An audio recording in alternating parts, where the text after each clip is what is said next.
The bells of St. Margaret's had not yet finished their ninth toll when the doors opened. She came in on his arm, Vivienne Clary, dressed in deep emerald silk that had no business being worn to a Sunday service, and every intention of being remembered. The Duke of Ashford walked beside her with the particular ease of a man who had decided, sometime between Friday evening and Sunday morning, that he no longer cared what anyone thought. Society noticed. Society always noticed. But it was not the silk that stopped the vicar's hand mid-turn of his Bible page. It was the brooch. Small, oval, seed pearls arranged in a delicate ring around a painted miniature no larger than a shilling. A woman's face, rendered in the style of 30 years past, with dark eyes that had not belonged to anyone living for a very long time. Reverend Thomas Hale had buried the woman in that miniature. He had stood at her grave in winter rain and read the words of comfort he had believed at the time were true. He had shaken the hand of her grieving husband and said nothing of what he knew. He had kept a letter in the church archives for 23 years, sealed in brown paper, waiting for the correct moment. His hand did not tremble. He was too old for trembling. But his eyes moved slowly, deliberately, from the brooch to the back of the church. To the woman seated alone in the last pew, half hidden beneath the brim of a dark bonnet. The Duchess of Ashford looked back at him with an expression that told him, quite clearly, that she had been waiting for exactly this moment. She had simply been waiting for him to see it first. Elizabeth had not opened the box in 4 months. This was deliberate. There were things in life that required distance, grief, old letters, the particular scent of a mother who had been gone long enough that the memory of her was now more precious than the pain of her absence. The brooch lived in a cedarwood box inside the locked drawer of Elizabeth's writing desk, and Elizabeth had made a habit of not looking at it too often, the way one learns not to press a bruise. She had last opened it on the 23rd of March, her mother's birthday. She had held it for a few minutes in the pale morning light, traced the pearls with her thumb, looked at the miniature face that shared her own jaw and her own stubborn set of the mouth, and then she had placed it back, locked the drawer, and gone downstairs to breakfast. On the 14th of April, 3 weeks later, she had gone to the drawer for her correspondence. The key had met no resistance. Elizabeth had stood very still in the doorway of her own sitting room for a long moment. Then she had walked to the desk, sat down, and opened the drawer with the careful movements of someone who already knows what they will find and is simply confirming it. The cedarwood box was there. She lifted the lid. Empty. She sat with the open box in her hands for perhaps 5 minutes. She was not a woman given to dramatic responses. Her mother had raised her to consider the full dimensions of a situation before reacting to any part of it, and so she considered. Someone had a key, or someone had forced the lock with sufficient skill to leave no visible damage. The drawer showed nothing. The box showed nothing. Only the absence itself was evidence, and absence, as any solicitor would tell you, was the most difficult thing to prove. She thought about going to the Duke. She dismissed the thought almost immediately. Ashford would deny it. He was very skilled at denial. It was perhaps the talent she had come to know best in him over 6 years of marriage. He would look at her with that particular brand of bored patience he reserved for her concerns and suggest that she had misplaced it, or that one of the maids had moved it for safekeeping, or, and this was his favorite, that she was allowing her emotions to cloud her recollection. He would not shout. He never shouted. He simply made her feel that the ground beneath her was slightly less solid than she had believed it to be. Elizabeth had learned, slowly and at some cost, not to give him that satisfaction. She closed the box. She locked the empty drawer. She kept the key. And she waited. This, too, was deliberate. Elizabeth had been waiting for 3 years, not for the brooch specifically, but for something. Some miscalculation on his part. some moment in which Ashford's certainty that she would remain quiet and contained and conveniently invisible would cause him to reach too far. He was not a stupid man, but he was an arrogant one, and arrogance, in her experience, had a way of making intelligent people careless. She simply had not anticipated that, when the moment came, it would be her mother's face that announced it. The brooch had belonged to Lady Miriam Calloway, née Ashby, who had died in the winter of 1809 at the age of 51, leaving behind a daughter, a complicated estate, and a reputation for quiet dignity that had outlasted most of the people who had known her. Elizabeth had her mother's eyes and her mother's patience, and she had come to believe her mother's particular understanding of when not to speak. Lady Miriam had given Elizabeth the brooch 3 days before she died. "Your grandmother wore this to her own wedding," she had said, pressing it into Elizabeth's palm with fingers that were already too thin. "And I wore it to mine. It has witnessed a great deal of disappointment, this little thing, but it has also witnessed survival. I want you to have it, not to wear, you needn't wear it, but to know that it exists, that the women before you existed, that they endured and were not diminished by the enduring." Elizabeth had been 22. She had not fully understood. She understood now. What she did not yet know, what she would not learn until a Sunday morning in May, in the last pew of St. Margaret's, watching the vicar's hand go still over his Bible, was that her mother had understood far more than she had ever said aloud, and that she had made arrangements accordingly. Elizabeth had been 20 years old when she married the Duke of Ashford. She had known, going in, what it was. Her father had not dressed it in sentiment. He was a practical man with 3 daughters and an estate that had been quietly bleeding money for a decade, and he had sat Elizabeth down the week before the engagement was announced and spoken to her plainly, which she had always respected him for, even when she had not liked what he said. "Ashford needs an heir and a name that doesn't embarrass him," her father had told her. "You need security and a household. This is a reasonable arrangement between 2 families who understand each other's position. I will not pretend it is more than that, and I trust you not to pretend either." Elizabeth had nodded. She had asked 2 questions, whether she would be permitted to keep her own correspondence private, and whether her mother's properties would remain in her name after the marriage. Her father had looked at her with something that might have been pride, negotiated both points into the contract, and poured them each a small glass of sherry. That had been the most honest conversation she had ever had about her marriage. The Duke of Ashford, Richard Hale Montclair, 5th Duke, decorated veteran of the Peninsular War, possessor of 3 estates, and a reputation for cold competence that society found both impressive and faintly alarming, had been 34 at the time of their wedding. He was not cruel. Elizabeth had always been careful to acknowledge this, at least to herself, because it seemed important not to construct a villain where there was simply a man who had never found her particularly interesting. He had wanted an heir. She had given him one, a daughter, born 14 months after the wedding, which had not been what he wanted. A second pregnancy had ended quietly in the spring of the following year.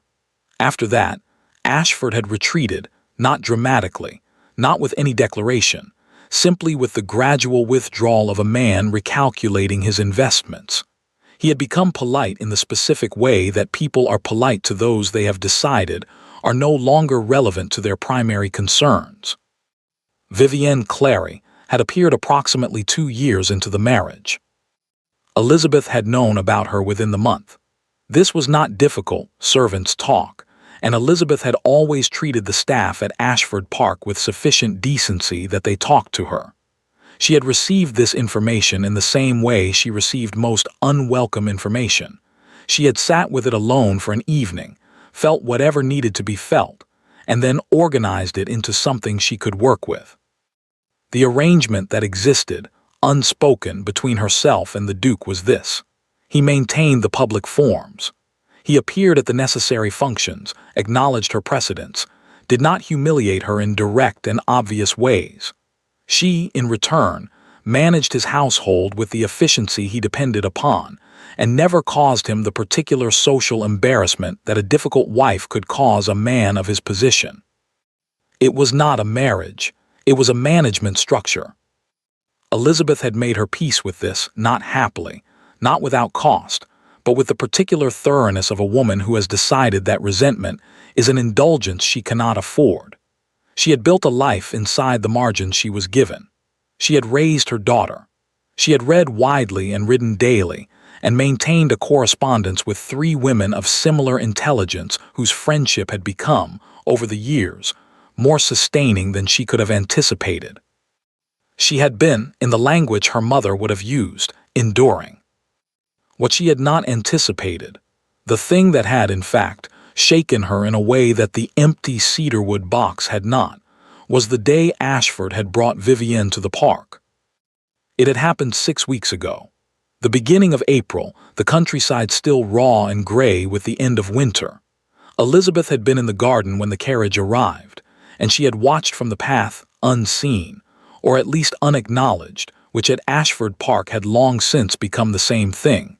As Vivienne Clary stepped out and looked at the house with the proprietary interest of a woman being shown a property she is considering purchasing. Ashford had said nothing to Elizabeth beforehand.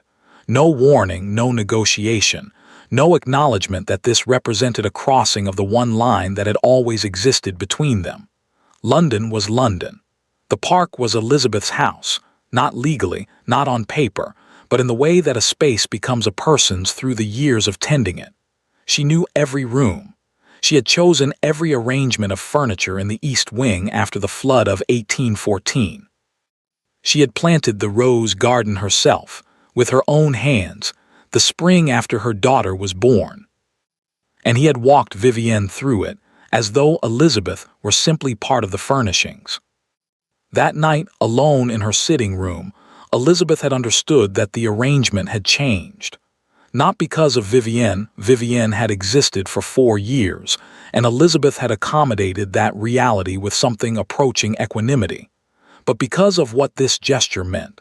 Ashford had stopped calculating.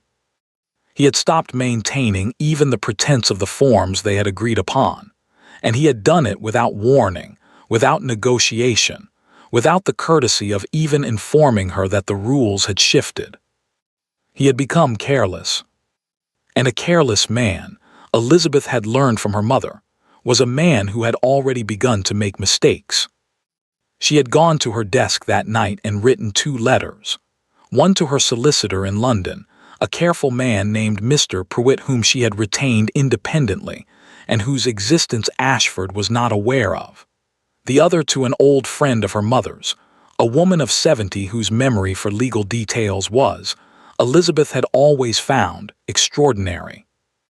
Then she had locked the letters in her correspondence box, gone to bed, and slept with the soundness of a woman who has stopped waiting and started moving. The brooch had been taken 3 weeks later. By then, Elizabeth was almost grateful for it. Reverend Thomas Hale had kept the letter for 23 years. This was not, he had told himself at various points over those 23 years, dishonesty. Lady Miriam had given it to him with specific instructions, when the time is correct, Thomas. You will know the time. And the time had not, until this particular Sunday morning in May, presented itself with sufficient clarity. He had waited.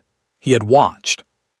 He had conducted the baptism of Elizabeth Calloway and later the marriage of Elizabeth Calloway to the Duke of Ashford, and he had stood at the altar on that wedding day and seen something in the young woman's eyes that had made him think of her mother and feel, for the first time, that the letter's moment might be approaching. But it had not been time yet. He had known Lady Miriam for 31 years.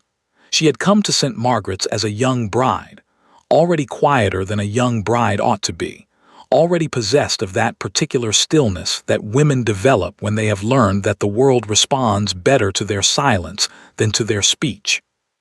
Her husband, Lord Calloway, had been a man of considerable charm and considerable selfishness, and he had died 6 years before Lady Miriam, without apparently troubling himself to feel guilty about either quality.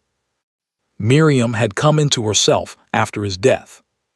This was the version of her mother that Elizabeth had known, the composed, clear-eyed woman who spoke plainly and gave good counsel, and wore the brooch on feast days with something that looked, to those who knew her well, like defiance.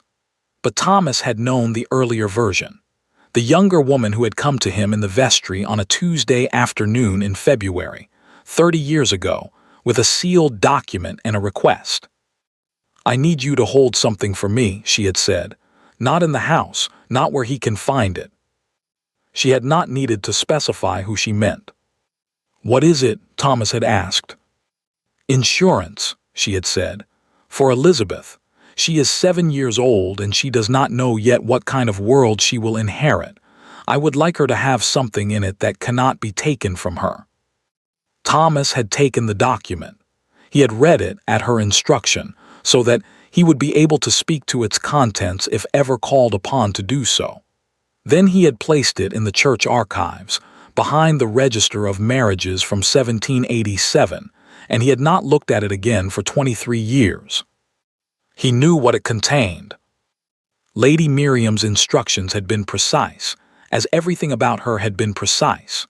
The brooch was to pass to Elizabeth upon her mother's death, and from Elizabeth to Elizabeth's eldest daughter, and it was never, the word had been underlined twice in Miriam's careful hand, never to be sold, pledged, transferred, gifted, or removed from the possession of its rightful holder. The penalty for violation was not merely moral. Lady Miriam had been a woman who understood that moral penalties meant nothing to certain kinds of people. She had made it legal. The brooch was attached to Elizabeth's inheritance by a covenant that predated the marriage contract. It could not be touched by a husband's authority because it had been structured, with the help of a very discreet solicitor, to exist entirely outside the bounds of marital property. It was Elizabeth's the way her own name was Elizabeth's, not a possession but a right. And there was more. Thomas had reread the document in his vestry on the Thursday before that Sunday, because something in the way Elizabeth had looked at him across the congregation in recent weeks had told him the time was, at last, becoming correct.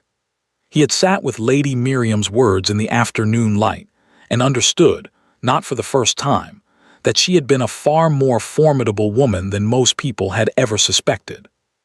The covenant covered not only the brooch. It covered the entirety of Lady Miriam's personal bequest to Elizabeth, a small estate in Wiltshire, the income from 2 tenanted farms, and a sum of money that had been quietly accumulating interest in a separate account for 23 years. All of it tied to the same condition, written in the same careful hand. "Provided that the marriage of my daughter Elizabeth remains one of dignity and mutual respect. Should evidence emerge that her husband has acted in deliberate and public disregard of her position and honor, the full bequest reverts to Elizabeth's sole and independent control, regardless of the terms of the marriage settlement." Thomas had read that clause for the first time 23 years ago and thought, "She is protecting her daughter from a future she cannot yet see." He understood now that Lady Miriam had seen it very clearly. What he had not known, what surprised him when he thought about it, was how patient Elizabeth had been. 6 years of marriage, 4 years of knowing about the mistress, 6 weeks of having that woman installed in her own house. And Elizabeth had said nothing to him, had given no indication that she was aware of the document's existence, had attended his services each Sunday with the same composed attention she had always brought to them. Until the brooch appeared on another woman's lapel. Until their eyes met across the church, and he understood, from her expression, that she had not come to St. Margaret's this morning despite being unwell, as the household had apparently been informed. She had come because she had known this would happen. She had known, and she had wanted a witness. Thomas closed his Bible. He delivered his sermon. He shook 37 hands at the door, including, with steady composure, the hand of the Duke of Ashford and the gloved hand of Vivienne Clary, who smiled at him with the confidence of a woman who had never once considered that a country vicar might be the most dangerous person in the room. He did not shake Elizabeth's hand. She was gone before the last of the congregation had filed out.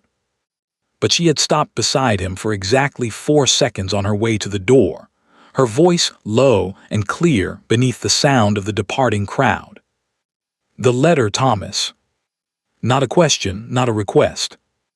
A confirmation. Thomas watched the Duke hand Vivienne into the carriage. He watched the carriage pull away down the lane. He watched the churchyard empty in the pale May sunshine until there was no one left but himself and the graves and the sound of rooks in the elm trees.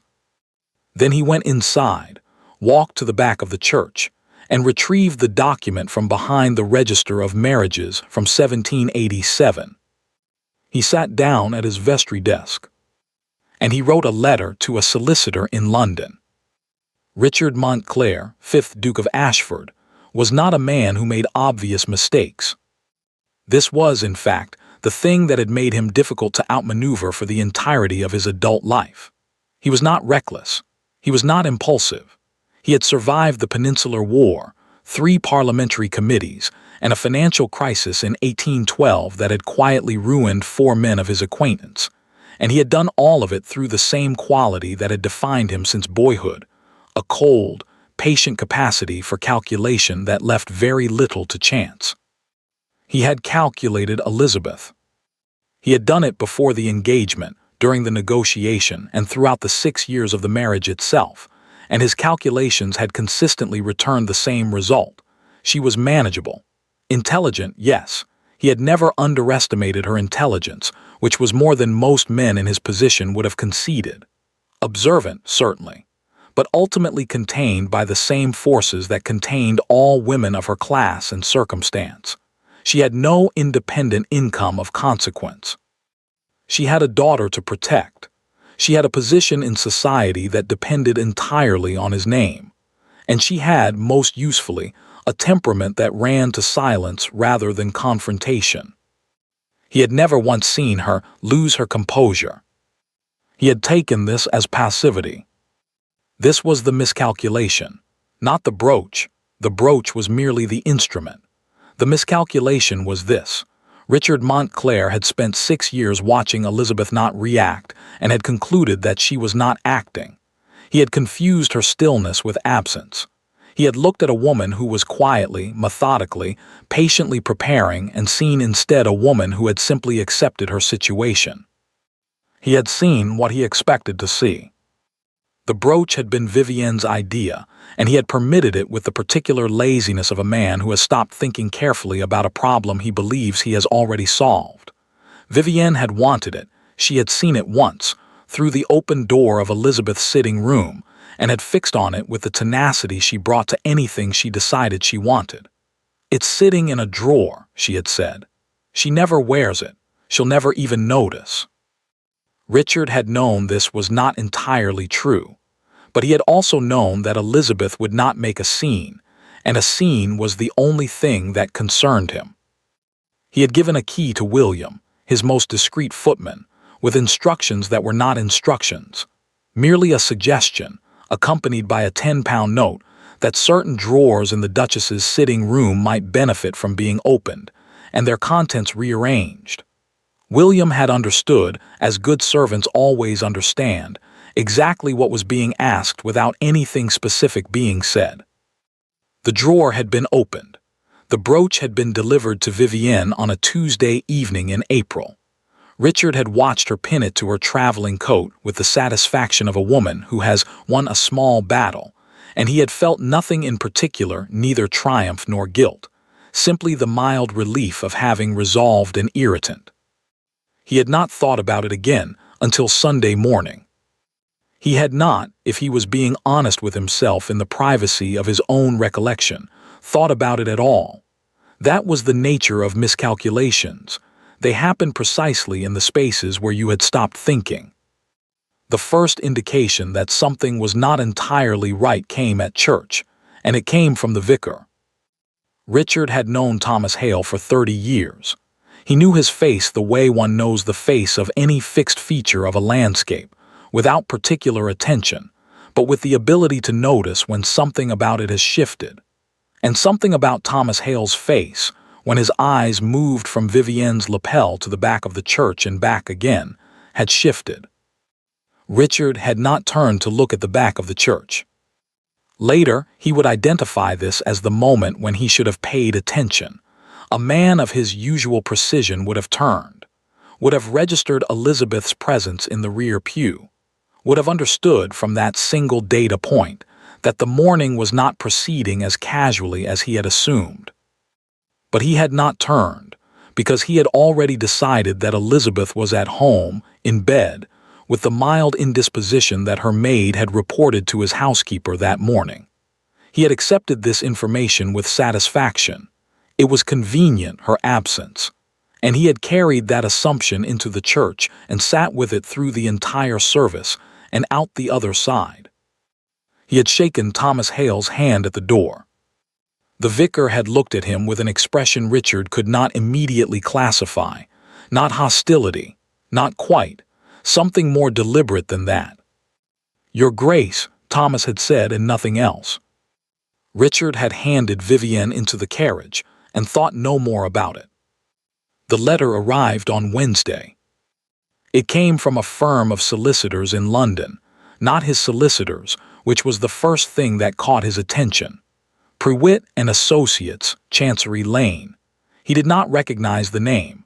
He broke the seal with the letter opener on his desk and read it standing, which he later thought was appropriate, because sitting would have implied a comfort he would not have felt. The letter was brief, professional, almost gentle in its precision, the way that very serious legal documents sometimes are. It informed him that a covenant attached to the estate of the late Lady Miriam Calloway had been registered with the court, and that certain conditions of that covenant appeared, on the basis of evidence currently being assembled, to have been violated. It informed him that the brooch described in the covenant's inventory had been identified in the possession of a third party. It informed him that the full terms of the covenant, including the provisions relating to the Wiltshire estate, the tenanted farms, and the accumulated funds, would be presented at a hearing scheduled for the 14th of June. It was signed by Mr. James Prewitt, solicitor on behalf of his client. His client was listed as Elizabeth Ann Montclair, Duchess of Ashford. Richard set the letter down on the desk. He sat. He thought, with the careful, methodical attention he brought to problems that actually required it, about the past 6 years, about Elizabeth's silence, about her composure, about the letters she wrote at her desk in the evenings that he had never thought to wonder about her mother, whom he had met only twice before her death and dismissed as a gentle, faded country woman with no particular significance, about a vicar whose hand had gone still over a Bible on a Sunday morning, about a woman in the back of the church that he had not turned to look at. He sat with all of this for a long time. Then he stood, straightened his coat, and went to find his own solicitor. He was already, though he could not yet fully articulate it, aware that he was behind. The morning after the letter arrived, Richard came to Elizabeth's sitting room. He knocked. This alone was notable. In 6 years of marriage, he had not knocked on her sitting room door more than a handful of times. He had simply entered, or more commonly, sent a footman with a message. The knock was a recalibration, Elizabeth understood, a small, tactical adjustment. He was reassessing her, and the knock was the first evidence of it. She was at her desk. She set down her pen. "Come in." He entered and stood near the door with the posture of a man who has decided to be reasonable. He was very good at this, at presenting reasonableness as a form of generosity, as though his willingness to be calm in a situation of his own creation were itself a kind of gift. "Elizabeth." "Richard." He looked at her for a moment. She looked back.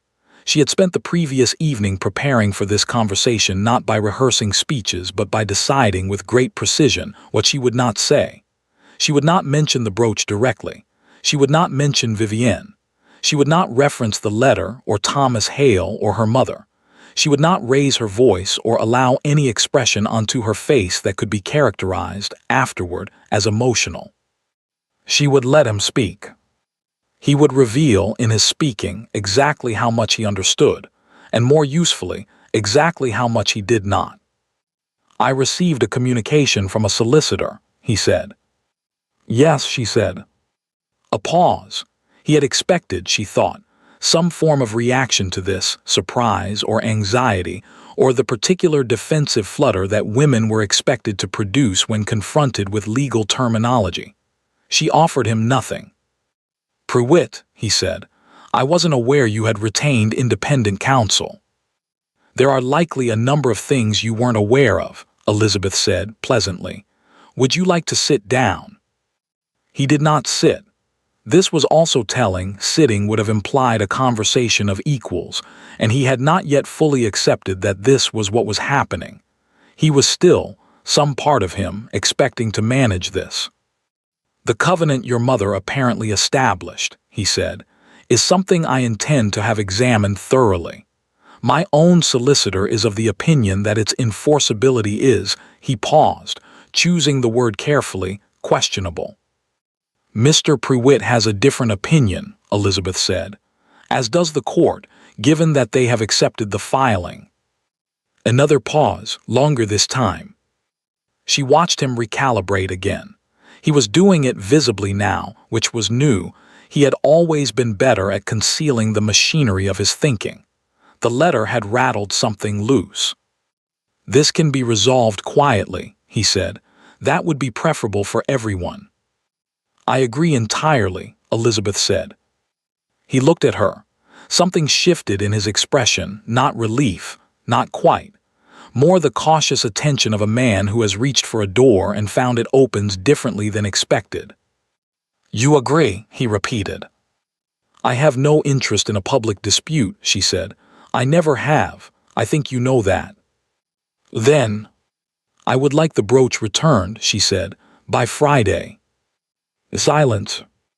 "The rest," she continued, "we can discuss through our respective solicitors as is appropriate. I have no objection to a quiet resolution. I have every objection to an unjust one." He stood very still. This was the moment. She could feel it, the way you feel a change in weather before it arrives, when he was deciding how to respond. There were several versions of Richard Montclair available to him in this moment. There was the cold version, the one that had made her feel for years that she was standing on uncertain ground.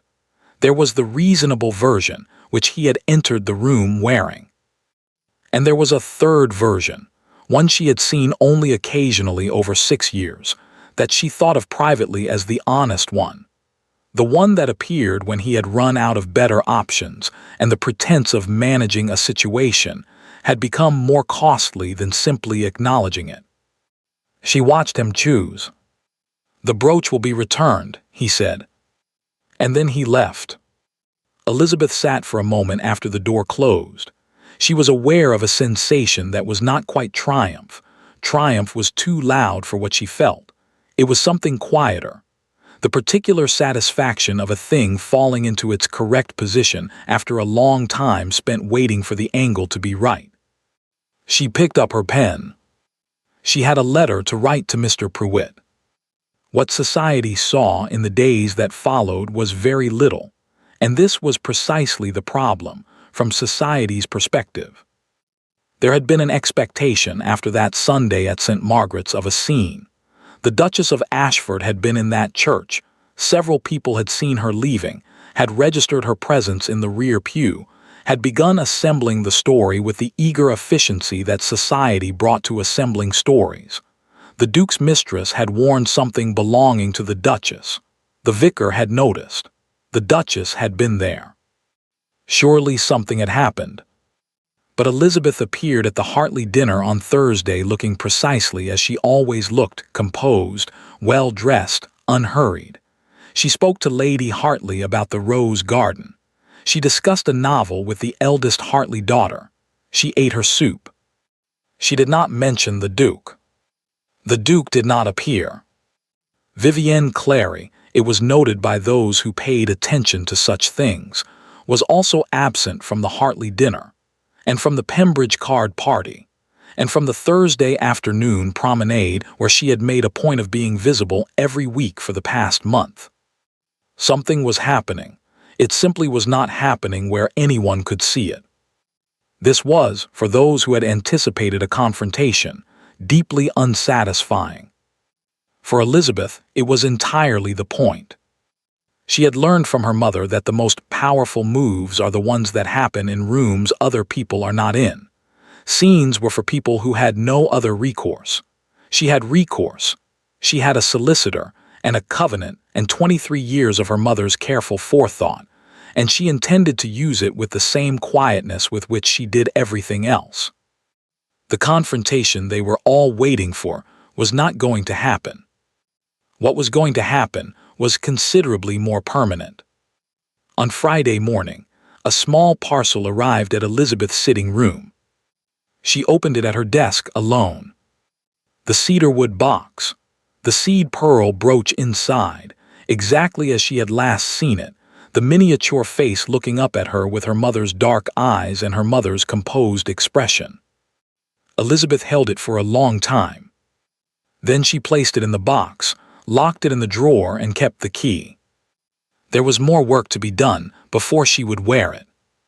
The 14th of June arrived with the particular indifference that important days often have: gray sky, mild air, the smell of recent rain on the London streets.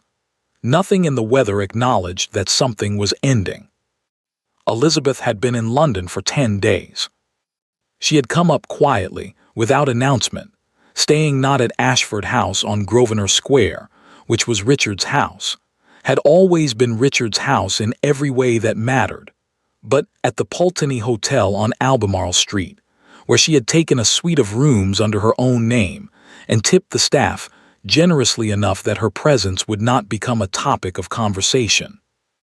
She had brought her lady's maid, her correspondence box, and a single trunk of clothing selected with the attention of a woman who understood that how one looked in the next several weeks would be observed and interpreted and remembered. She had not brought her daughter. Margaret, 15 years old, currently resident with Elizabeth's eldest friend Mrs. Caroline Ashby in Bath, did not yet know the full dimensions of what was happening. She knew that her mother was in London for legal matters. She knew that things between her parents were, as she had phrased it in a letter to Elizabeth with the directness that Elizabeth had always encouraged in her, rather more serious than usual. She had asked, with the same directness, whether she ought to come. Elizabeth had written back the same day. "Stay in Bath, study your Italian, trust me." Margaret had written back 3 words. "I always do." Elizabeth had kept that letter in her correspondence box, in front of everything else, where she could see it when she opened the lid. Mr. James Prewitt occupied rooms in Chancery Lane that smelled of old paper and linseed oil, and the particular mustiness of a space where serious things had been happening for a very long time. He was 61, small, precise, with the kind of face that gave nothing away. Not because he was cold. Elizabeth had come to understand over 2 years of correspondence, but because he had spent 4 decades in rooms where giving things away was professionally ruinous. He had been her mother's solicitor first. This was something Elizabeth had not known until 18 months into her marriage, when she had written to him on the advice of Mrs. Caroline Ashby. Your mother trusted him completely, and your mother trusted no one carelessly. And he had responded to her first letter with a warmth that had surprised her, and then with a sentence that had not surprised her at all. "I have been hoping you would write, Your Grace. Your mother asked me, some years ago, to make myself available to you when the time came. I am glad the time has come while I am still in sufficient health to be useful." She had sat in her sitting room at Ashford Park and read that sentence 3 times. Her mother had known. Of course she had known. Lady Miriam had watched her own marriage with clear eyes for 30 years. She had watched the world with clear eyes for 51.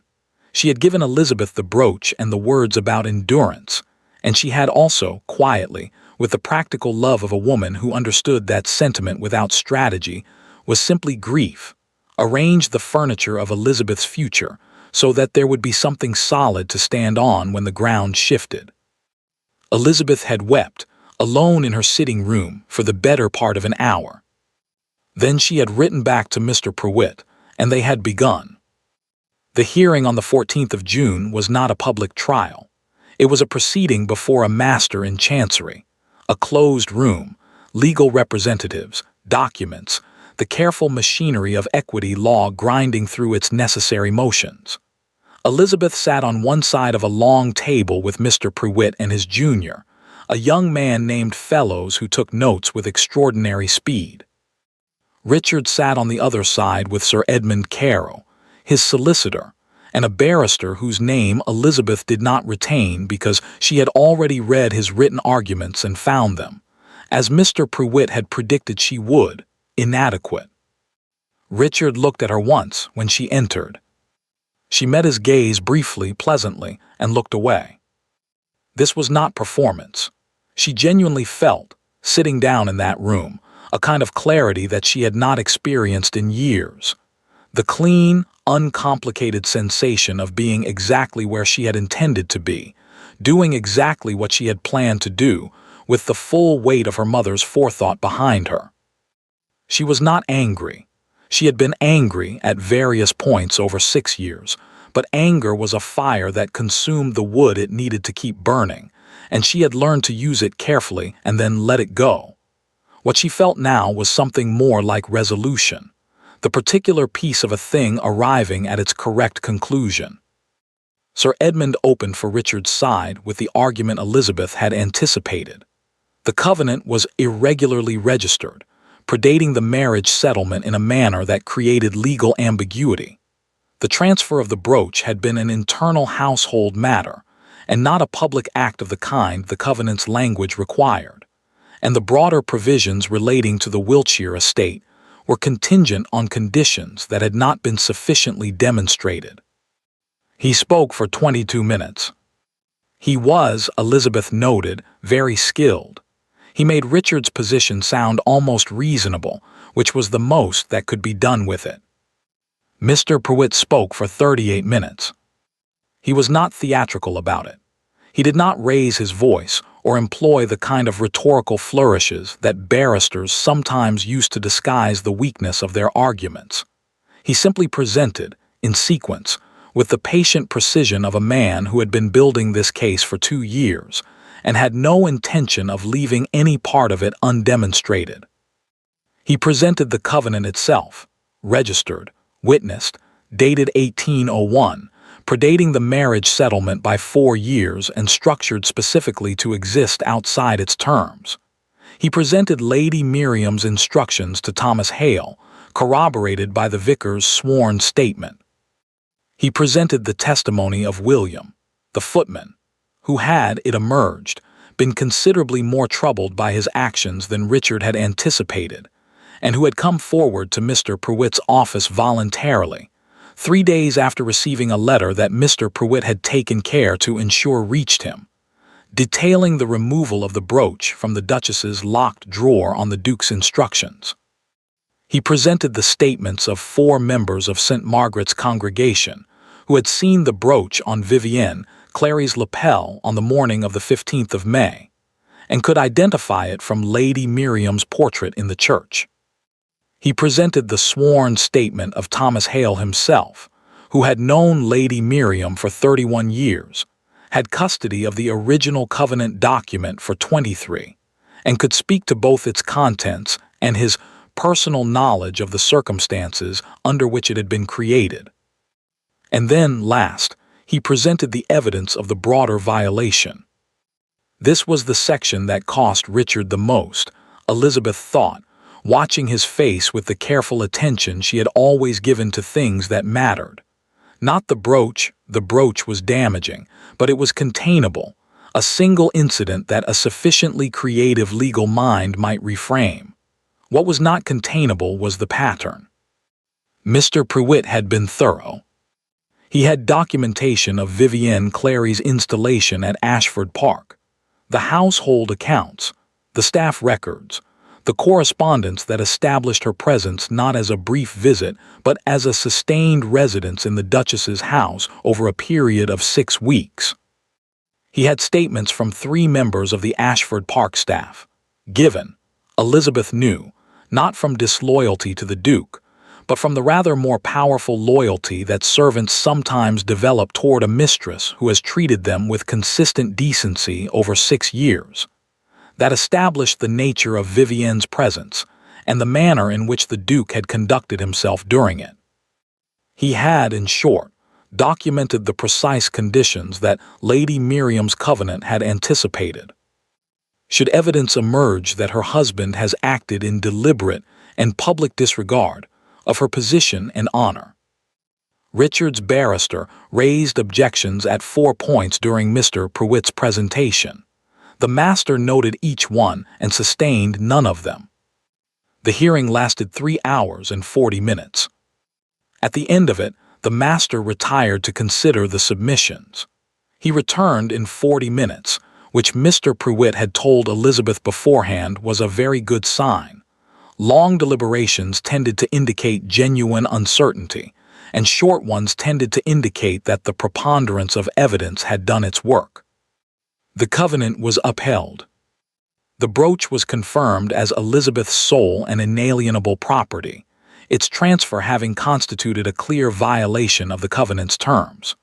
The broader provisions, the Wiltshire estate, the 2 tenanted farms, the accumulated funds, were declared restored to Elizabeth's independent control, effective immediately, as per Lady Miriam's conditions. Richard would retain the Ashford dukedom, the entailed estates, and his title. He would also retain, though the master did not say this, the particular distinction of being a man who had been outmaneuvered by his wife's dead mother. Outside, on the steps of the building, Mr. Prewitt permitted himself a small, contained smile. "Your mother," he said, "was a very remarkable woman." "Yes," Elizabeth said, "she was." She stood for a moment in the mild June air, looking at the street, carriages, pedestrians, London conducting itself with its usual magnificent indifference to the private dramas occurring within it. She felt standing there the strangest sensation. It took her a moment to identify it. It was lightness. Not happiness. Happiness was a different thing, warmer and less precise. This was something more structural. The sensation of weight that has been present so long you have forgotten it is weight, suddenly and completely gone. She had been carrying the marriage for 6 years. She had carried the silence and the management and the careful calibration of how much space she was permitted to occupy. She had carried the particular loneliness of being in a household where she was necessary but not wanted, present but not seen. She had carried it the way her mother had told her, enduring without being diminished, and she had done it well, she thought. But it was extraordinarily pleasant to put it down. "What happens now?" Mr. Prewitt asked practically. "Now," Elizabeth said, "I write to my daughter." The letter she sent to Margaret that evening was not long.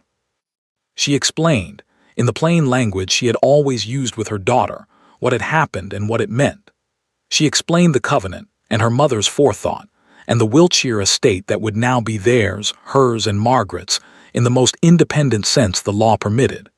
She explained that the situation with her father would be managed through solicitors going forward, and that while their lives would change in several practical respects, certain things would not change at all.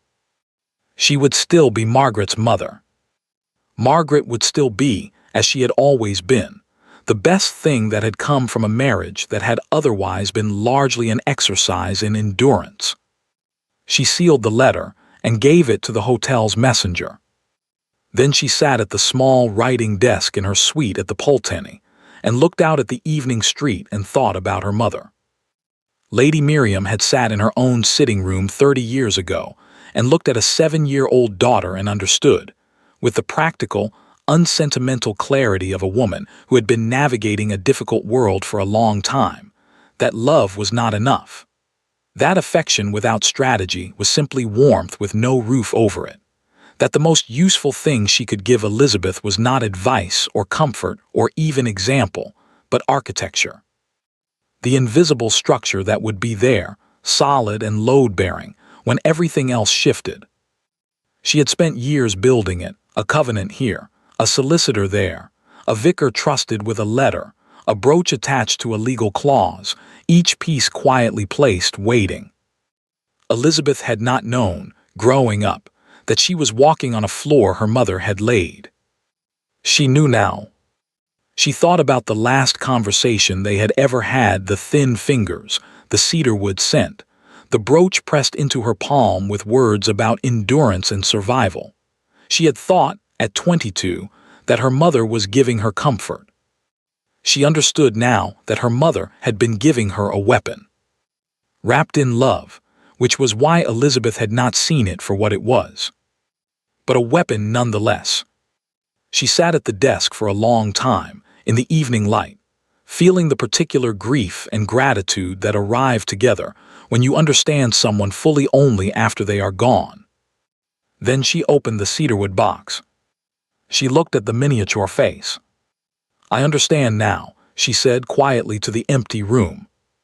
She did not know if that counted as prayer. She thought her mother would not have minded either way. She closed the box and went to bed and slept, for the first time in a very long time, without anything to manage. The news moved through London the way all significant news moved through London in the summer season.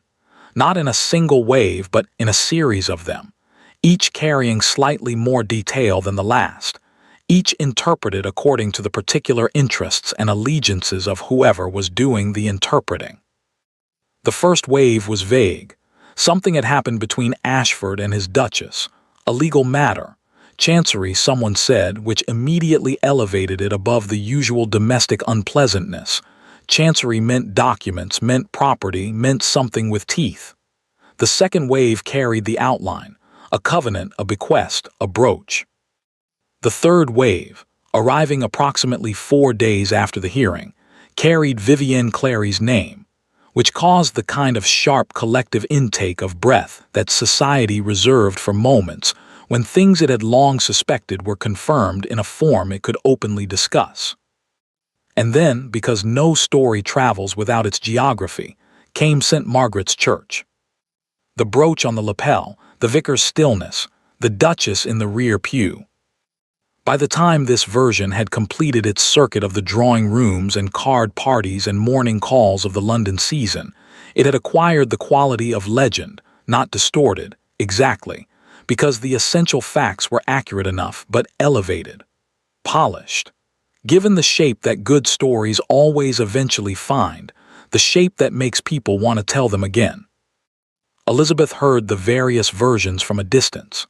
She was still at the Pulteney, still in London, attending to the practical matters that the hearing's outcome had generated, meetings with Mr. Pruitt, correspondence regarding the Wiltshire estate, a visit from her friend Mrs. Louisa Fenwick, who arrived on a Tuesday morning with excellent pastries and the most accurate summary of the social situation that Elizabeth had yet received.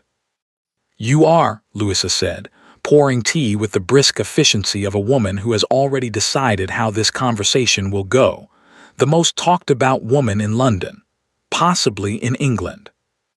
"I would prefer not to be," Elizabeth said. "I know. That is, ironically, making it worse. Everyone wants to know what you are going to do next, and you keep simply not doing anything dramatic, which is driving them absolutely mad." Louisa bit into a pastry. "Lady Beaumont held an entire dinner party last Thursday for the express purpose of discussing you. The centerpiece was discussed for approximately 4 minutes. You were discussed for 2 hours. What did they conclude? That you are either very clever or very cold, and that the two are probably the same thing." Louisa looked at her over the rim of her teacup. "They are not wrong on the first count." "And Vivienne." Louisa set down her cup with a small, precise click. "Gone," she said. "Left for the continent, I'm told. Bath was mentioned as a possibility first, but Bath is where people go when they want to be seen recovering, and I think she understood that no one was going to permit her that particular performance. The continent is more honest. You can simply disappear into it. Elizabeth said nothing. "Are you sorry for her?" Louisa asked, with the directness that had always been the quality Elizabeth valued most in her. Elizabeth considered the question seriously, because it deserved a serious answer. "No," she said at last, "I am not sorry for her. I might have been once if things had gone differently, but she wore my mother's brooch to church." She paused. "There are certain things that make sympathy very difficult." Louisa nodded. "Fair," she said, and reached for another pastry. Richard came to see her on the Thursday. He came to the Pulteney, which was itself a statement. A duke calling upon his Duchess at a hotel was not invisible, and Richard was not a man who did anything accidentally. He was making a gesture. Elizabeth received him in the small sitting room of her suite, ordered tea, and waited. He sat this time. This too, she noted. He looked, she thought, somewhat older than he had at the hearing. Not dramatically, Richard was 50 and had always carried his age well, the silver in his hair the kind that society called distinguished and meant it, but there was something in his bearing that had altered. The absolute sureness that had always characterized him, the quality of a man who has never seriously doubted that the ground will hold, was subtly diminished. He held himself with the same posture, but the posture no longer quite matched his eyes. He had not, she understood, fully absorbed what had happened yet. He was in the process of absorbing it, and this was what it looked like. "I want to discuss terms," he said. "We have solicitors for that," Elizabeth said. "I know. I would like to discuss them with you first." He looked at her steadily, as a courtesy. She considered this. There was something different in the way he was looking at her, not warmth. She was not going to construct warmth where none existed, but something that had not been there before. Recognition, perhaps. The specific regard one gives to an opponent one has underestimated and will not underestimate again. "Very well," she said, as a courtesy. He was quiet for a moment, assembling his words with the care of a man who has recently learned that carelessness is expensive. "I would like Margaret to have the Ashford name without qualification," he said. "Whatever arrangement we reach between ourselves, I do not want her position affected." Elizabeth had not expected this to be his opening. She had expected property, conditions, some attempt to recover ground. "That is already the case," she said. "Her position has never been in question. It is yours I took issue with." Something crossed his face. It was not, she thought, entirely comfortable. "Yes," he said, "I understand that now."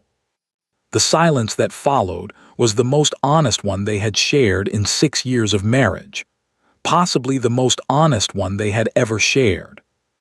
Elizabeth looked at her husband, really looked at him, with the attention she had largely withdrawn from him years ago and redirected toward more productive objects, and tried to find, somewhere in the architecture of his face, the man she had married at 20.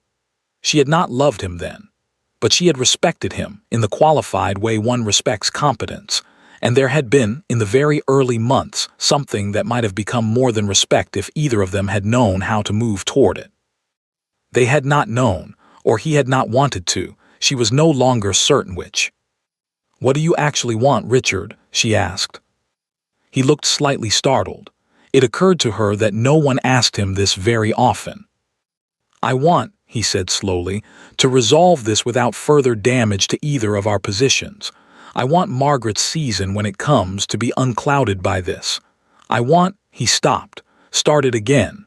"I want to have handled this differently. I am aware that wanting that is useless at this stage." "It is," Elizabeth agreed. "But it is the most honest thing you have said to me in several years, so I will note it." He looked at her for a long moment. "You are not what I thought you were," he said. It was not an apology. It was not quite a compliment.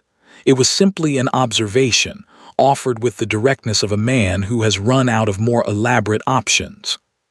"No," Elizabeth said, "I am not." She poured him tea. He accepted it. They sat in the small sitting room of her hotel suite and drank tea in a silence that was, for the first time in their marriage, not hostile or managed or carefully constructed to avoid anything. It was simply quiet. It was the closest they had ever come, she thought, to being two people in the same room. The terms were negotiated over the following 3 weeks by Mr. Prewitt and Sir Edmund Carroll, with the particular thoroughness that results when both sides have been reminded that corners cut now tend to reappear later at inconvenient angles. Elizabeth would retain the Wiltshire estate and its income in full, independent of marital property and beyond any future claim. The accumulated funds Lady Miriam had set aside, 23 years of quiet growth, were transferred to Elizabeth's sole account, again independently. She would maintain her title and precedence as Duchess of Ashford in all social contexts. She would continue to manage Ashford Park if she chose to, because she had spent 6 years making it into something worth managing and saw no reason to abandon it, with full authority over the household. Richard would retain the dukedom, the entailed properties, the London house. Vivienne Clary's name did not appear in any document.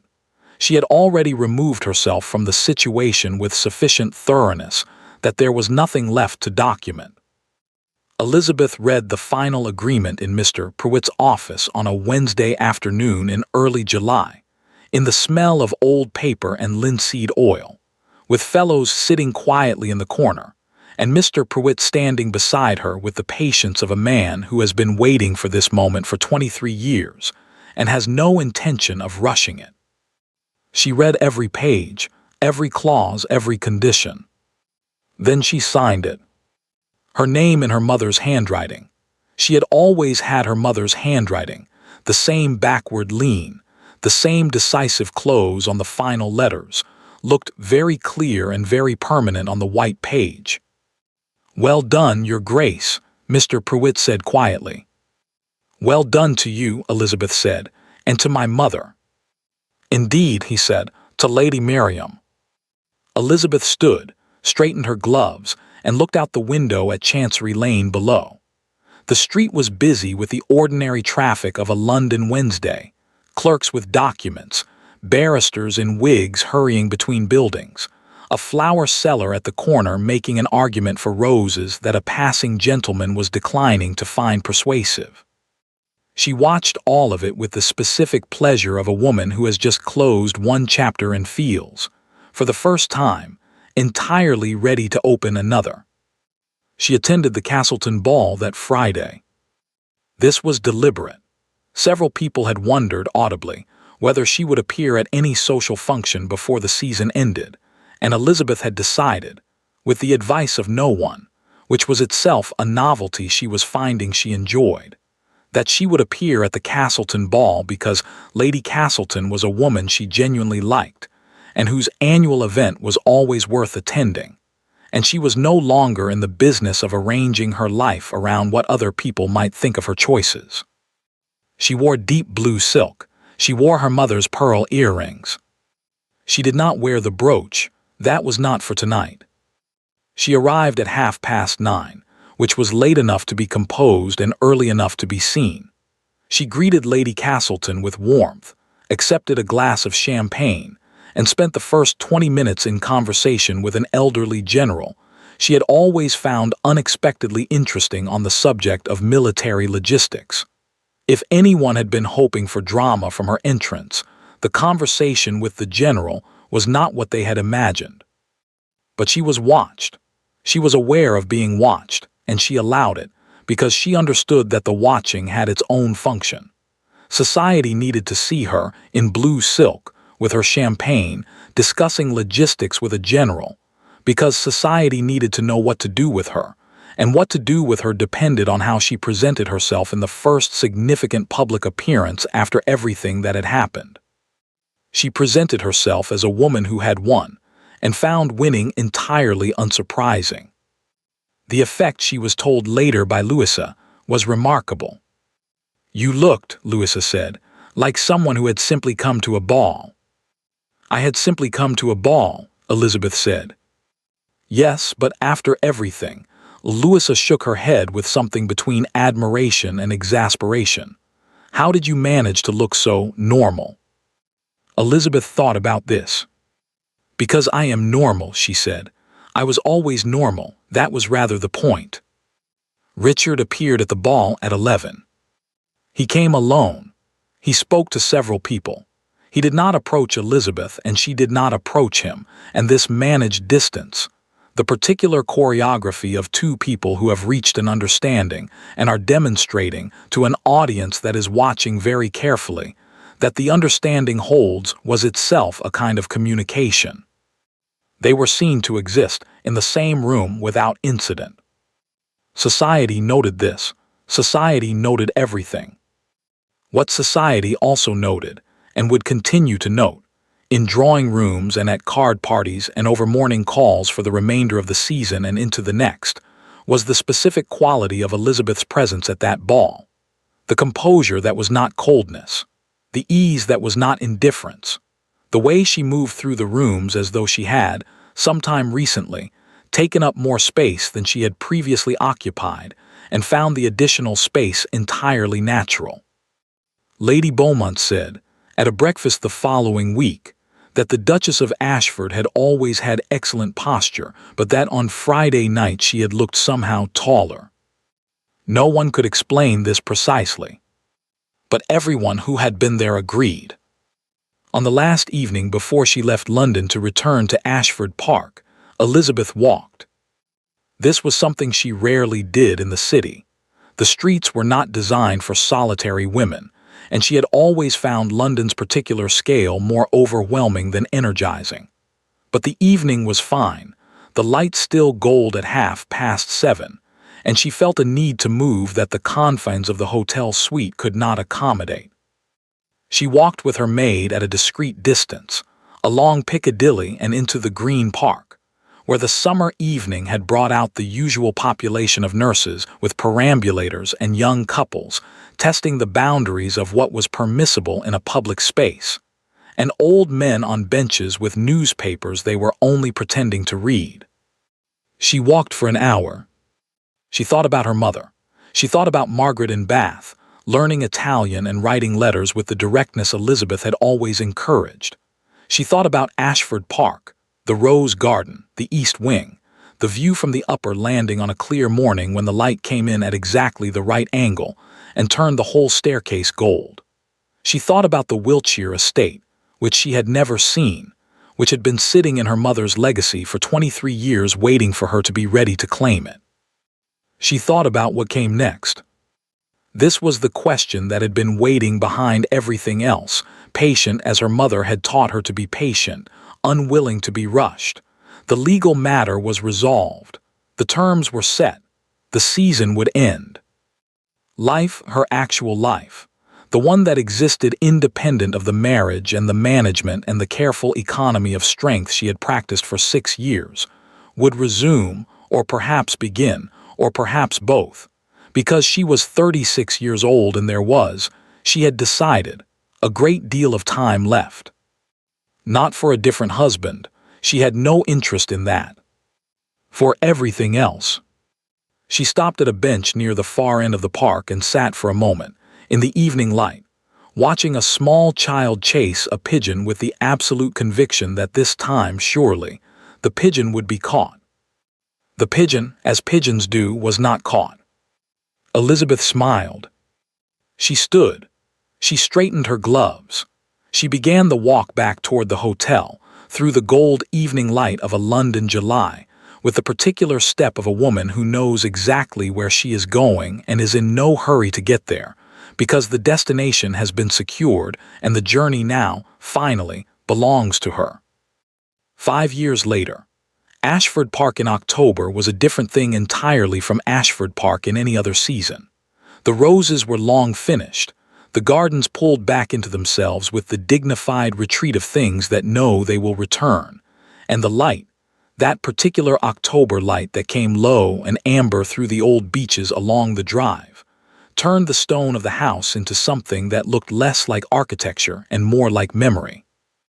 Like a place that had been dreaming of itself for centuries and was content to keep dreaming. Elizabeth had always loved it best in autumn. She was in the rose garden when she heard the carriage, not the roses themselves, which were bare canes and clipped structure at this time of year, but the space of them, the geometry of the beds, the smell of turned earth where the undergardener had been working that morning. She had her hands in her pockets, which was not a duchess's posture and which she had entirely stopped caring about, and she was looking at the far bed where she had, 3 weeks ago, made the decision to move the damask roses 2 feet to the left to improve their access to the morning light. She was still deciding whether she had been right. The carriage came up the drive and stopped at the front, and Elizabeth turned and walked around the side of the house and arrived at the entrance just as Margaret stepped out. Her daughter was 20 years old. This still surprised Elizabeth sometimes, not that Margaret had grown, which was the ordinary work of time and entirely expected, but that she had grown into someone so specifically and so entirely herself.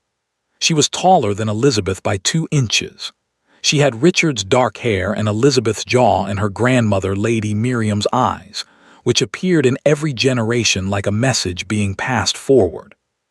She moved with the confidence of a young woman who had been raised to take up her full amount of space and had taken it, and then found that the space was not quite enough and had quietly expanded into more. Elizabeth had found this, from the beginning, deeply satisfying. "You're early," Elizabeth said. "I took the faster road," Margaret said, kissing her mother's cheek. "I told you I would. You didn't believe me." "I believed you entirely. I simply expected the road to offer more resistance." Margaret laughed. It was Richard's laugh, which Elizabeth had made her peace with years ago, because the things we inherit are not the things we choose, and Margaret had inherited his laugh and his posture, and absolutely none of his talent for arrogance, and turned to direct the unloading of her trunk with the brisk authority of someone who has learned, from a very specific example, that households run best when someone is paying clear attention. Elizabeth watched her and felt the thing she always felt watching Margaret manage something. A warmth so complete it was almost structural, like sunlight that has been stored in stone all day and radiates back in the evening. "Come inside," she said. "Mrs. Hartwell has made the ginger cake. The good one, or the one she makes when she thinks I won't notice the difference. She knows you always notice. She made the good one." They had tea in the small sitting room, Elizabeth's sitting room, which had been rearranged twice in the past 5 years, and now looked nothing like it had when the cedarwood box had sat in the locked drawer of the writing desk. The desk was still there. The drawer was still there. But the box lived on the mantelpiece now, openly, next to a small watercolor of the Wiltshire countryside that Elizabeth had commissioned from a local painter the summer she had finally visited the estate.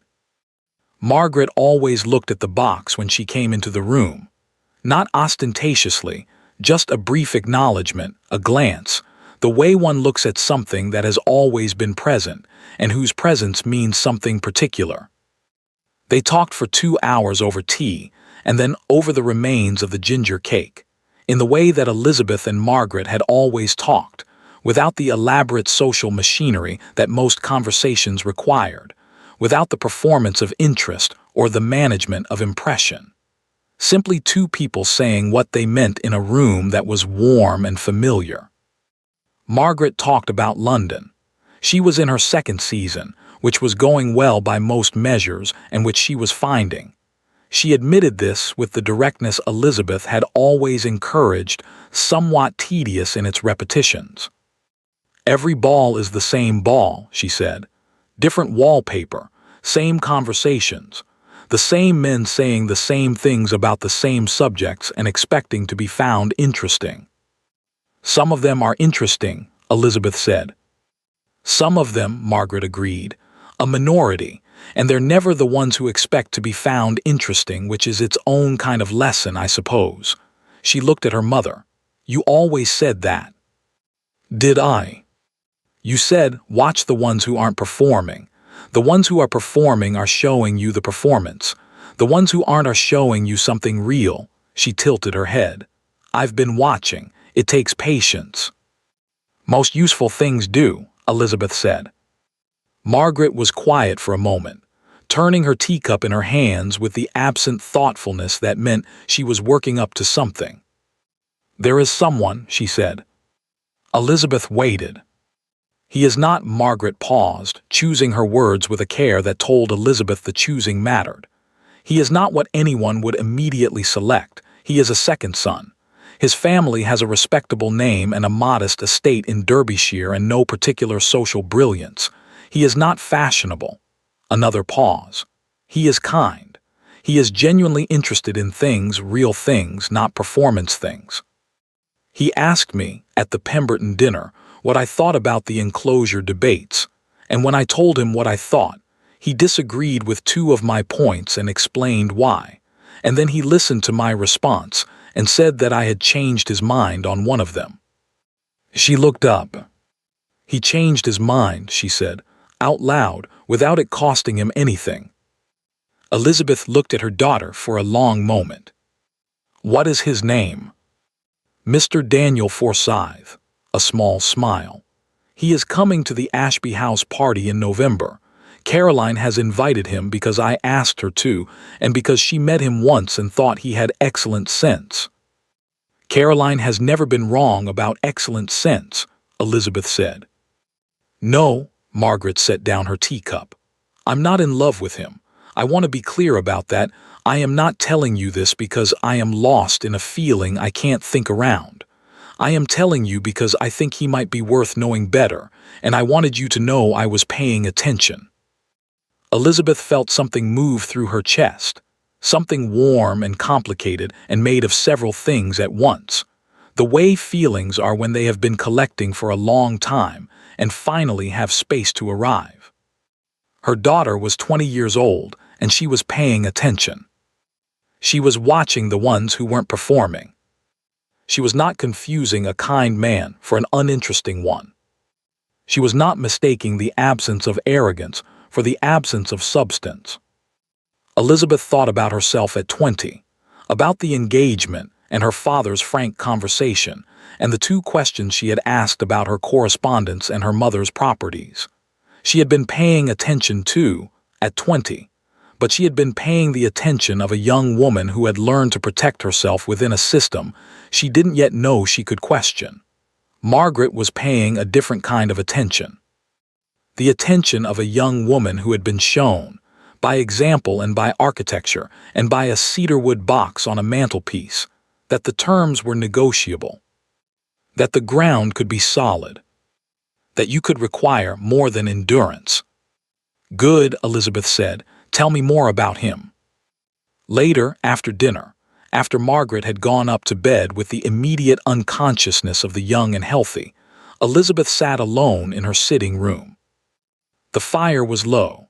The house was quiet in the way that large old houses are quiet, not empty, but settled, breathing slowly in the dark. She could hear, very faintly, the wind in the beeches along the drive. She picked up the cedarwood box from the mantelpiece. She opened it. The brooch lay against the dark interior, the seed pearls, the oval frame, the miniature face looking up at her with the composed expression that Elizabeth had been looking at her entire life and still, sometimes, found things in. Her mother's jaw, her mother's dark eyes, the particular set of the mouth that appeared in Elizabeth's mirror every morning and had, apparently, made its way forward another generation. She thought about Lady Miriam at 30, sitting in a vestry handing a sealed document to a country vicar and saying, "When the time is correct, you will know." She thought about the patience that required, not the passive patience of a woman with no options, but the active patience of a woman who has made arrangements and is willing to wait for them to become necessary, who loves her daughter enough to build a floor beneath her that the daughter doesn't yet know is there. She thought about what it cost to do that, to hold that knowledge quietly through years of a difficult marriage and a body failing, and a death that came before you could see whether any of it had worked. Her mother had not known. She had built the architecture and then she had died, and she had not known whether Elizabeth would ever need it, or find it, or understand it for what it was. Elizabeth sat with this for a long time. She thought about the letter she still had, somewhere in her correspondence box, from Mr. Pruitt, the first one, the one that had said, "Your mother asked me to make myself available to you when the time came. I am glad the time has come." Her mother had trusted a solicitor and a vicar and a sealed covenant and a brooch attached to a legal clause, and she had trusted her daughter. The 7-year-old, the 20-year-old, the woman Elizabeth had not yet become, to be the kind of person who would eventually know what to do with all of it. She had been right. Elizabeth thought that was perhaps the most extraordinary thing, not the legal victory, not the hearing, not the terms negotiated in Mr. Pruitt's office with its smell of old paper. Those were the instruments. The extraordinary thing was the faith. The faith of a woman who could not see the future, who did not know what kind of marriage her daughter would have, or what kind of man she would marry, or whether the circumstances the covenant anticipated would ever arise, and who had nonetheless built it all carefully, quietly, thoroughly, because she loved Elizabeth enough to prepare for the worst while hoping for the best. "I understand now," Elizabeth had said to the empty room in the Pulteney Hotel 5 years ago. She understood more now. She understood that her mother had not only been protecting her, she had been teaching her. Every clause of that covenant was a lesson. Every carefully placed piece of the architecture was an instruction in how to love someone practically. How to love them in the future tense, in the conditional tense, in the tense that says, "I do not know what you will face, but I am building you something to stand on when you face it."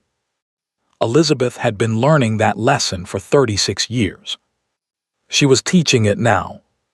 Not through documents, though documents had their place and Margaret would have hers, and Mr. Pruitt's son, who had taken over his father's practice, was already on retainer for exactly this reason, but also through the conversations over tea, through "watch the ones who aren't performing," through the directness she had modeled and the patience she had demonstrated and the particular quality of attention she had tried, every day of Margaret's life, to show her daughter that the world deserved. Through the fact that Margaret, at 20, had said "I am not in love with him" before she said anything else, had separated the feeling from the thinking and offered them both clearly, without confusion, without apology. Had paid attention. Elizabeth set the brooch back in the box. She did not close it immediately. She sat for another moment, looking at her mother's face in the firelight. "She is going to be all right," she said. Not a question, a statement. The kind of thing you say to someone who worried about something for a long time and deserves to know how it turned out. The fire shifted, a log settled, the wind moved in the beeches. Elizabeth closed the box.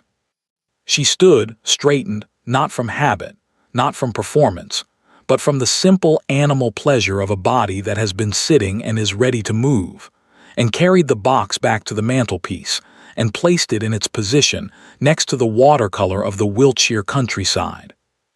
She looked at it for a moment. Then she went to her desk, sat down, and opened her correspondence box. She had 3 letters to write before morning. One to Mr. Pruitt's son regarding the Wiltshire tenancy renewal, one to Caroline Ashby thanking her for the November invitation and confirming Margaret's attendance, and one to a woman in Edinburgh who was doing interesting work on the legal status of married women's property, and had written to Elizabeth 3 months ago asking for her account of the Covenant case. Elizabeth had been thinking about how to answer that last letter for 3 months. She picked up her pen. She wrote at the top of the page in her mother's handwriting, the backward lean, the decisive close. "Dear Mrs. Campbell, you asked what I would want other women to know. I have been considering this question with the seriousness it deserves.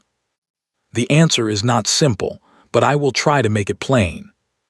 What I would want them to know is this: the ground can be made solid, not by accident, not by hoping, not by enduring without purpose, but by building, by thinking carefully about what you want to protect and then protecting it, as thoroughly and as quietly as the circumstances allow, by trusting that the work done in ordinary moments, in vestries and solicitors' offices and locked drawers and sealed letters, is not less real than the dramatic gesture.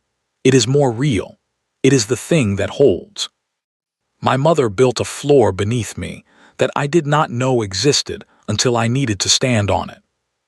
I am building one beneath my daughter. I do not know what she will face. I am building it anyway. That is, I think, what love looks like when it is also intelligent. I remain yours sincerely, Elizabeth Ann Montclair Duchess of Ashford. She read it back. She added one line at the bottom, below her signature, in smaller letters. P.S. The brooch is on the mantelpiece. One day it will belong to my daughter. One day after that to hers. It has witnessed a great deal of disappointment, as my mother said, but it has also witnessed survival. That is what I would have them know. She sanded the page. She folded it. She sealed it with the Ashford crest, her crest, on her letters in her house, and set it with the others. Then she banked the fire, turned down the lamp, and walked through the quiet house to bed. Outside, the wind moved through the beeches along the drive, and the old stone of Ashford Park held the last of the day's warmth the way stone does, slowly, thoroughly, longer than you would expect. The way certain things do when they have been built to last. The Duke of Ashford died in the winter of 1831, leaving the title and entailed estates to a distant male cousin, as was required by the terms of the entail. The Duchess of Ashford outlived him by 22 years. Margaret Montclair married Mr. Daniel Forsyth of Derbyshire in the spring of 1823. He was, by all accounts, exactly what she had believed him to be. The brooch passed to Margaret on the morning of her wedding. She wore it. Thank you for listening to the story all the way to the end. If you enjoyed this story, let us know where you're watching from in the comments. We always love seeing how many different places around the world are represented here, and reading your thoughts is one of the best parts of sharing these stories with you. Over time, this channel has grown into a wonderful community of listeners who enjoy historical drama, unforgettable characters, and stories filled with love, heartbreak, resilience, and second chances. Whether you've been with us from the beginning or this is the very first story you've heard on the channel, we're grateful that you chose to spend part of your day with us. We've now shared well over 100 stories together, and your support, comments, and encouragement have helped make that possible. Every kind message, every discussion in the comments, and every subscription helps this channel continue to grow. And if you'd like to support the channel even further, you can join as a member or send a super thanks or super chat. Your support truly helps us continue bringing these stories to life and creating many more for you in the future. Don't forget to subscribe so you never miss a new story. Thank you again for listening, and we'll see you in the next one.